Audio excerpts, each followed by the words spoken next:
Jangan buat kerana semangat, sebab semangat boleh hilang. Buat kerana kita tahu kenapa kita kena buat.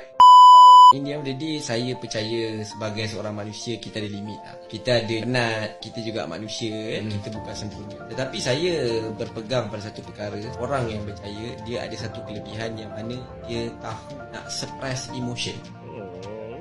Maksud suppress emotion ni adalah kemahiran kita mengendalikan diri dan terus bergerak walaupun kita punya emosi tu berada dalam titik paling rendah. Saya ingat lagi dulu cikgu saya pernah cakap, dia kata apa? Jangan buat kerana semangat, sebab semangat boleh hilang. Buat kerana kita tahu kenapa kita kena buat. Jadi point dia lah, semangat dia adalah emosi. Jadi kita boleh pilih nak ikut waktu dia tengah semangat ataupun tak semangat. Tapi orang yang berjaya, dia ada kemahiran untuk suppress emotion dengan dia tak ikut cakap emosi dan semangat tu. Dia